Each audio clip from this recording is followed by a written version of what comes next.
I'm going to teach you how to locate all motherboard circuits using a smart technique without the datasheet. Let's get started. Let's begin from the charge circuit. Always we use coils or inductor to identify the motherboard circuits. So we have the inductor here near to the battery connector, and the power jack means here this is the charge circuit, and in this inductor you have to check the battery power. Second, the 3 volt and 5 volt circuit.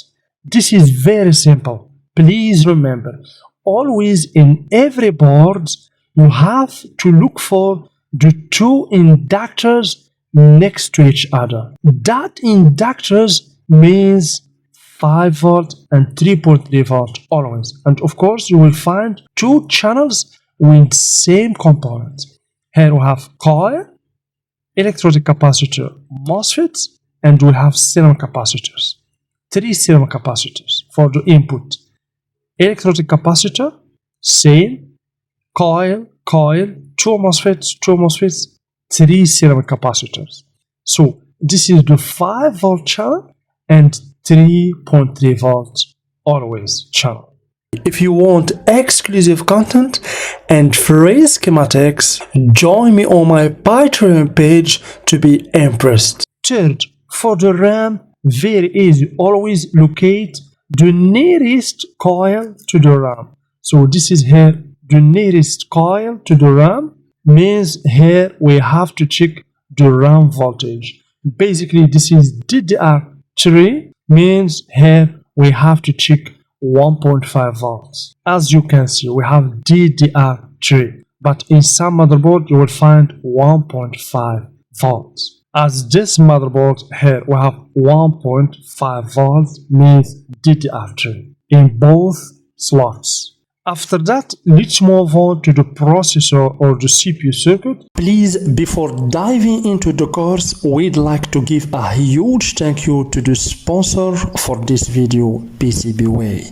PCBWay offers many services ranging from PCB production and assembly to 3D printing and a variety of materials. CNC machining, sheet metals fabrication, injection molding, and more.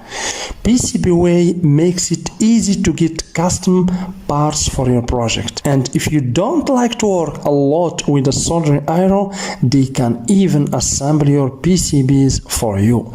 That's the PCBWay. Now back to the video. Basically for the CPU, it have more than 1 channel. It could be 3 channel, 2 channel, 4 channel or more, depending on the type of the CPU. For the CPU, for example, we have here, as you can see, 3 channel. And of course here we have serum capacitors for filtering. Next to every channel we have serum capacitor, as you can see.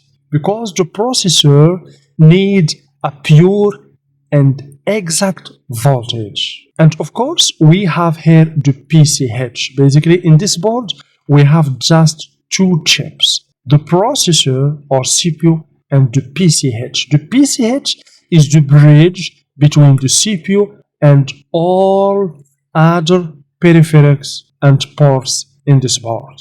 So for the PCH, let's look for the nearest inductor. Over here we have this inductor, means here we will find about 1.1 volts to feed this PCH. And over here guys we have the most important circuit. Do you see this inductor between the PCH and the CPU? So this coil here or this circuit has as a purpose to generate the working voltage necessary to feed the buses. Do you see the path, this PCB line that connects the CPU with the PCH? Without the voltage here, it's about 1.05 volts. We called it, of course, VCCP. The communication, without it, the communication will not occur between the CPU and the PCH. That's why sometimes when you get a failed motherboard with no data motherboard or a failed laptop with a black screen, You get everything. LEDs comes on, the fan spin, but no data in the screen. This is the most probable cause in this case. The VCCP is absent, means the data and the communication between the CPU and the PC head is not happening.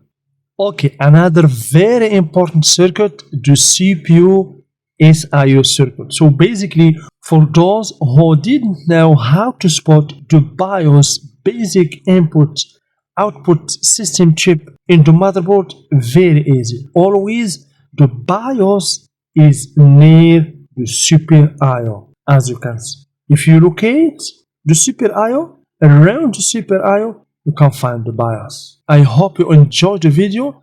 Please make sure to subscribe, hit the bell icon for more in-depth upcoming videos, and make sure to watch the whole series. In my channel, you're gonna find hundreds of exclusive videos. And for anyone who wants to thank me, the best way to say thank you for me is by liking and sharing the video. So thank you very much, and please remember, always we use inductors to locate circuits in the motherboards. All motherboards have the same working principle. Thank you very much.